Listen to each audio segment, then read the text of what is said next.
Kevin Fried Fish by Rob Kelland. The following is an excerpt from the BBC documentary Life in the Mind, narrated by Davy Battenberger. And here we are, looking out over this majestic stretch of boggy slime.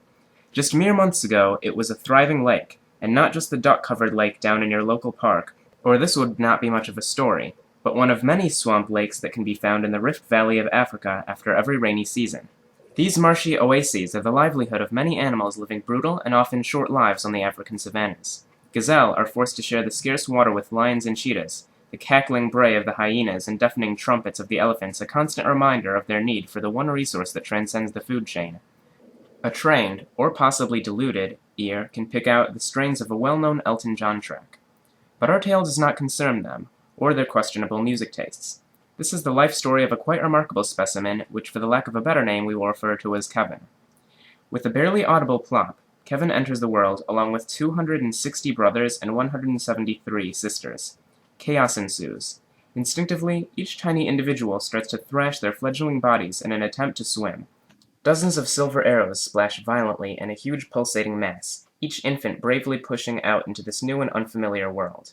Kevin is in the thick of this mass, crashing into his siblings and strangers alike, gills pumping oxygen into his bloodstream.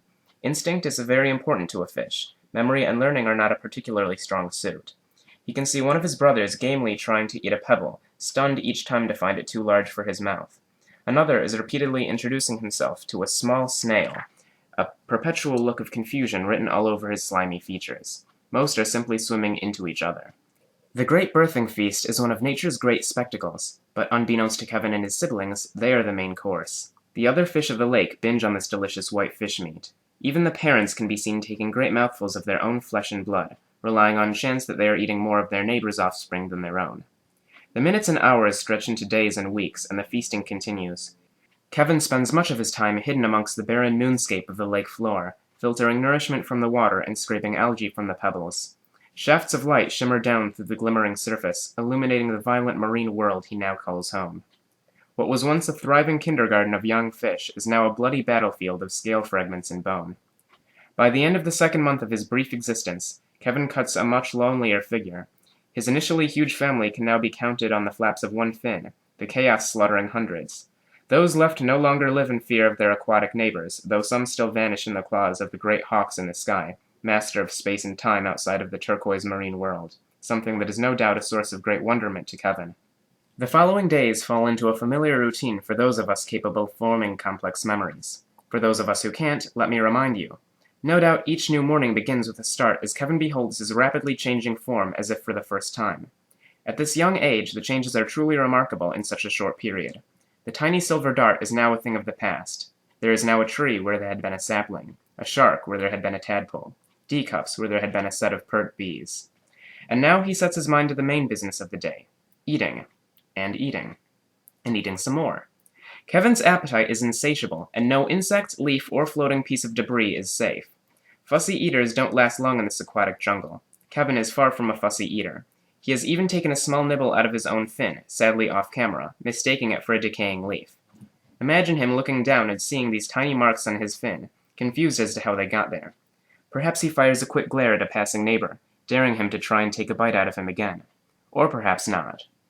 Hours of gorging behind him, we find Kevin, his stomach distended but finally sated, and the day drawing to a close, slowly drifting on the lake bed, unable to flap his powerful paddles in anything more than first gear.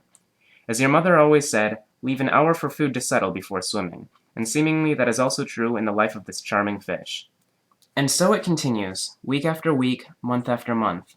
A fish's life is far from glamorous, the small, shiny, scaly numbers excluded, but Kevin seems not to mind. Each day he sets out on a new adventure of exploration, unencumbered by memories of what has gone before. Then, some 10 months after his birth, he finds no bubbles, no algae, and no delicious beetles.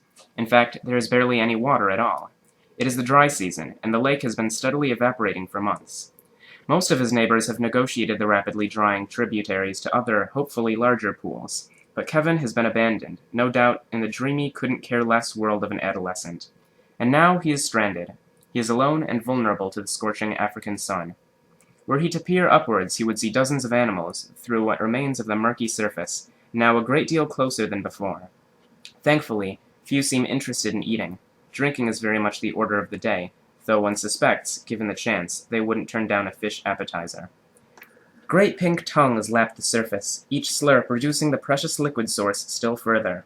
Nearby, an elephant is sucking up water at an alarming rate, the margins of the formerly grand lake diminishing as it is reduced to a pond, and then a puddle. See Kevin bravely try to slap the great trunk of that monstrous guzzler away with his tail, to no avail. He is going to suffocate on this parched African landscape. In a desperate last chance to bid for survival, he begins to bury himself in the soft brown ooze of the lake bed. We see here his shining tail waving like a great explorer's flag from the middle of the ooze, mocking any would-be predators as it slithers below the surface and out of reach. His gills are fighting for every last piece of moisture they can squeeze through, but as the surface of the pool draws even closer, the oxygen content of the water begins to free-fall. Gasping and panting, he pushes a little deeper into the muck, fighting for his last breath. But as the night draws, he is clutching at the very last remnants of moisture, the elixir of life itself. By now, all the other animals have moved on to other parts of the savannah, larger lakes visible beneath the horizon. Kevin is buried so deep even the vultures are unaware of his lingering presence, and so for the final chapters he is left in solitude. As the oxygen levels in his blood drop, his mind becomes hazy and confused. Memories of his life undoubtedly begin to resurface at the forefront of his mind like an old black-and-white movie.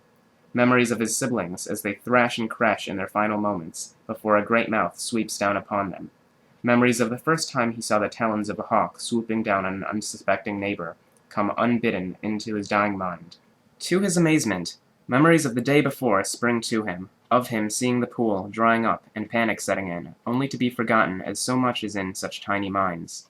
He remembers the taste of a worm, slippery and delicious, kind of soft and squishy, but with a subtle earthy tang quite different from the other small creatures he snacks upon. Finally, with one final gasp, he gives up his insignificant existence in the tiny pool that represents his life and awaits death to wing him away to the ocean's new. Curled up in a tight ball, his tail over his mouth, he hovers on the edge of consciousness, his feeble mind overridden, instinct finally kicks in. Slowly and unknowingly, the last of his moisture oozes out of his drying skin, lining the small and rapidly baking hole that he lies hidden in. A curious reaction begins to take place as it slowly turns into a parchment-like substance. With his last strength, he punches 2 neat holes in the drying paper, perhaps a tiny act of defiance against the vengeful gods that are denying him as much as his first birthday. But life is still full of miracles, so sit tight. The imperceptible tendrils of the air flowing through the narrow holes in his tomb cause Kevin to cough. See the earth quiver with his tiny spasms like a vibrator in your teacher's desk drawer.